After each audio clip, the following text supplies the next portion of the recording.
nấu món cháo gà với gà bóp gỏi ha. Đây là hai con gà đi bộ mình luộc trong cái lửa là lửa cũng hơi lớn, lửa cỡ 8, luộc trong vòng 1,5 tiếng đến 1 tiếng 45 phút. Thì cái này mình đã luộc qua gần 1 tiếng rồi đó, còn cỡ nửa tiếng nữa là hai con gà này nó xong. Mình đã lấy cái nước luộc gà, mình rang gạo, rang 1 khớp gạo và mình lấy nước luộc gà để mà mình nấu cháo. Thì trong thời gian này là cháo nó đang mềm và gà nó cũng sắp sửa chín. Cái gà này đó thì khi đó mình luộc nó khoảng 1 tiếng 45 phút, tại vì gà Mỹ nó mềm lắm. Gà này khi mình làm gỏi nó rất là ngon. 1 tiếng 45 phút mình lấy nó ra. Thì trong khi đó, là cái nước sốt, nước súp gà mình đã nấu cháo. Thì nấu cháo mình có thể nấu với cơm nguội hoặc là gạo mình vo sạch rồi mình rang nó để cho cái gạo nó đừng nở, thì khi nấu cháo nó sẽ ngon hơn. Thì mình sẽ nấu nồi cháo này trong vòng 35-40 phút. Mình sẽ lấy cái plastic này mình ráp nó lại thì gà nó không đen. Nhiều người thì họ sẽ bỏ vô trong nước lạnh, nhưng mà mình không có thích cái đó. Mình ráp nó lại để cho vòng 15-20 phút thì gà nguội bắt đầu mình xé nó ra. 15 hoặc 40 phút mà mình mở cái lửa riu riu á, thì cái lửa medium size thôi thì cháo nó đã chín. Thì bây giờ mình nêm cái bột nêm vô. Bạn có bất cứ cái bột nêm nào bạn nêm vô cũng được, nhưng đừng để bột ngọt, tại nhà này không có ăn bột ngọt. Thì bạn bỏ vô bột nêm cỡ 2 muỗng. Bạn cứ thử khi mà nó vừa với miệng của mình thì nó ok. Bỏ vô 2 muỗng bột nêm hoặc là 2,5 muỗng. Mình đảo đều cho nó là cháo nó đã chín tới. Nếu mà mình rang gạo thì gạo nó không có nở thì cái cháo nó sẽ ngon hơn. Sau đó mình sẽ sắc một chút gừng mình bỏ vào và mình thử tỏi mình để lên thì nồi cháo đã chín. Lên trên để cho nó hơi nóng, một chút dầu nóng vào, dầu ô liu vào để mà mình khử tỏi mình bỏ lên cái nồi cháo. Không sao, khi nào tỏi nó dậy thơm thì mình bỏ vô nồi cháo thôi, không có gì.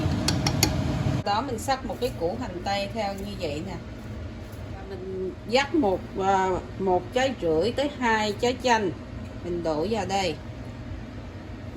Đổ vào trong này 3 muỗng đường. Đừng có đầy quá. 1 2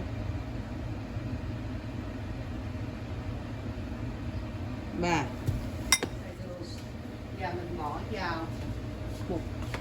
1/4 cái muỗng này một chút xíu muối như vậy thôi, để cho nó có vị đậm đậm ngọt. Mình sẽ chấm với muối tiêu chanh. Sau đó mình sẽ cho vào đây một chút tiêu.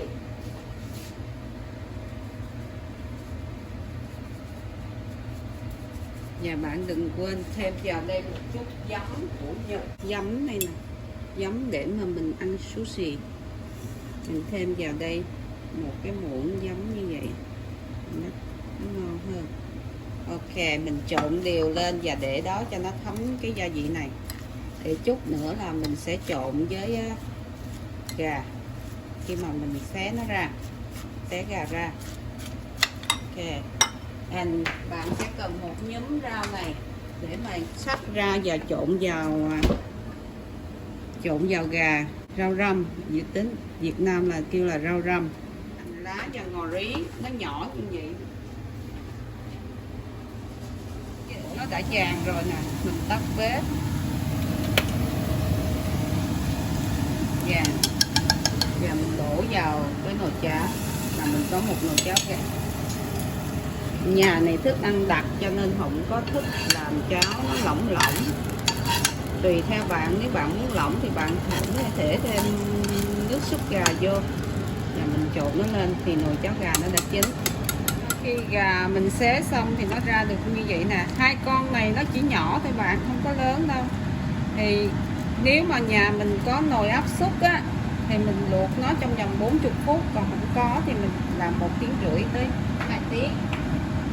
Gà nó rất là ngon. Khi là mình xé ra xong thì cái hồi nãy đó mình làm hành với chanh với là giấm rồi đó, bắt đầu mình mới để vô, để nó vô. Và mình để luôn rau răm vô. Rau răm mình rửa, mình sắc rồi sắc nhỏ ra chút, rồi mình mới bóp kiềm nó lên cho nó thấm. Và mình ăn kèm với muối chiên chanh. Này là không cần bắp chuối, tại vì mùa này không có đi ra ngoài được nhiều, cho nên mình chỉ làm những cái gì trong nhà có sẵn thôi, bóp cho nó đều hết rồi. Mình bắt đầu mình để ra dĩa, đó mình mới múc tô cháo ra. Rất là ngon.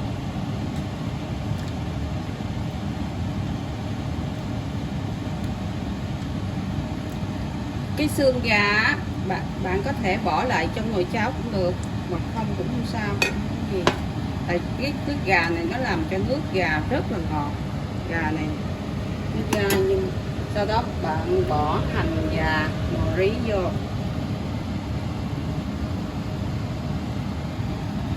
Gà sẽ chiên lên.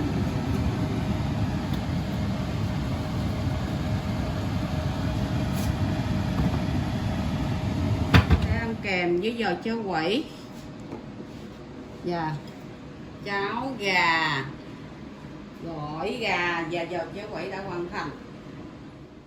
Chúc các bạn coi vui vẻ và hẹn gặp lại ở cái video sau. Cảm ơn các bạn.